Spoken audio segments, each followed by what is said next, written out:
Imagine a man who was an admiral, scientist, historian, and writer. A figure so fascinating that even his death became legendary. Today, we delve into the extraordinary story of Pliny the Elder, the Roman genius whose villa may have just been discovered near Pompeii. It is the 1st century AD. Pliny the Elder is no ordinary man.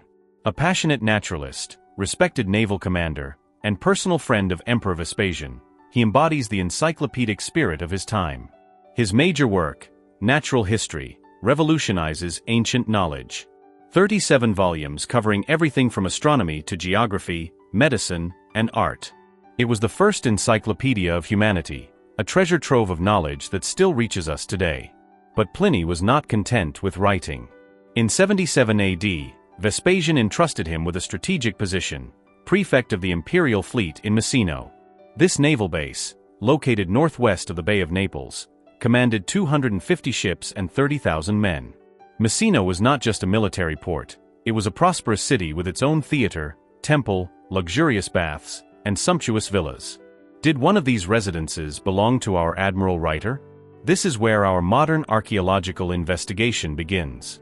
Pliny turned his military mission into a scientific laboratory. At night, while his men slept, he stayed awake. Surrounded by devoted scribes, he devoured manuscripts, wrote, corrected, and compiled. His thirst for knowledge was insatiable. He traveled constantly to observe, study, and understand the mysteries of the Roman world. Among his favorite destinations was Pompeii. This flourishing city, located 22 kilometers southeast of Messina, at the foot of Mount Vesuvius, intrigued him. He stayed there regularly and described its customs in his work. But Pliny was not fooled. This knowledgeable scientist understood the dangers in his writings. He warned against this mountain of fire, evoking past eruptions, earthquakes, and fires. His words resonated like a prophecy.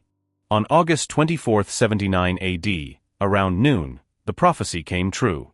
A titanic column of ash and smoke shot out of the crater, rising more than 33 kilometers into the sky. The spectacle was visible for hundreds of kilometers.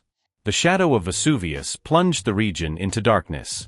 In Messina, from his villa, Pliny observed the phenomenon. Far from being terrified, he was fascinated. His scientific curiosity overcame his caution. He ordered a ship to be prepared to approach the volcano. But fate decided otherwise. A letter arrives from Rectina, a close friend.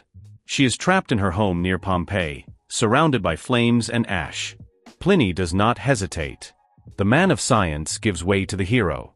He sets sail with his sailors and a few loyal companions on a rescue mission that will end in tragedy.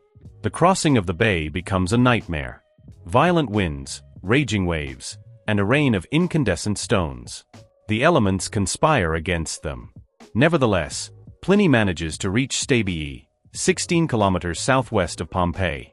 There he finds his nephew, Pliny the Younger, the future famous writer who will leave us the account of this tragedy. Our admiral refused to give in to panic. He dined quietly with friends, methodically observing the eruption and taking notes. Did this apparent serenity hide recklessness or courage? Probably both. Pliny hoped that the wind would change, allowing him to continue on to Pompeii. But during the night of August 24th to 25th, all hell broke loose. The volcanic column collapsed, generating devastating pyroclastic flows. These deadly mixtures of gas and volcanic material swept forward at 100 kilometers per hour. Their temperature reached 550 degrees Celsius. Nothing could withstand them. Pompeii, Herculaneum, and other cities disappeared in a matter of hours. The inhabitants were struck down by the heat or suffocated by toxic gases. The clouds reached the coast, engulfing ships and villas.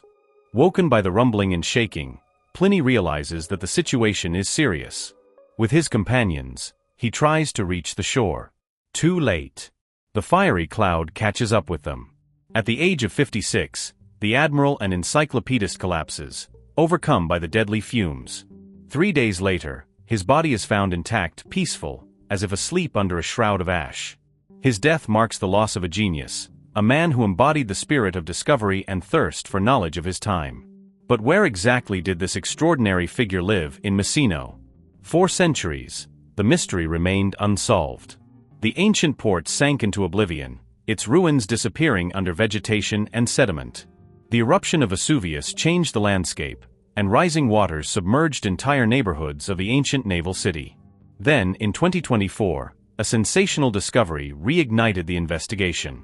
Archaeologists unearthed an extraordinary residential complex on the coast of Messino, near present-day Bacoli. This 1st century AD villa has some disturbing features. 10 large rooms Swiss opus reticulatum walls, à roman technique unique tout diamond-shaped brick. The residence overlooks the bay, offering a panoramic view of Vesuvius, and is located in the immediate vicinity of the port and the lighthouse. Exactly where the prefect of the fleet must have lived. Even more disturbing, the excavators unearthed a bronze seal bearing the inscription Plinio. This name corresponds perfectly to Gaius Plinius Caecilius Secundus, the full name of our character. Coïncidence? Décisif clue? The debate rages on in the scientific community. Some archaeologists see it as definitive proof. Others remain cautious, pointing to other possible owners or misplaced artifacts. The seal could even have belonged to the nephew, the potential heir to the family property. This hypothetical villa in Messino should not be confused with Pliny's other residences. He owned several properties: his Tuscan villa near San Giustino, his 2 properties on Lake Como, which he nicknamed Comedy and Tragedy, and his house in Laurentum on the coast of Latium. A real estate portfolio worthy of his rank and fortune. But this discovery in Messino has a special significance. It brings us closer to the man in his final moments, to the place from which he watched the fatal eruption. It embodies the tragic link between Messino and Pompeii, 2 ancient sites united by a common destiny under the ashes of Vesuvius. Even today, millions of visitors flock to these extraordinary ruins, silent witnesses to a catastrophe that froze a moment in Roman history forever. Whether or not it was home to Pliny the Elder, the villa at Messino reminds us that behind great works lie men of flesh and blood, extraordinary destinies that only archaeology can bring back to life.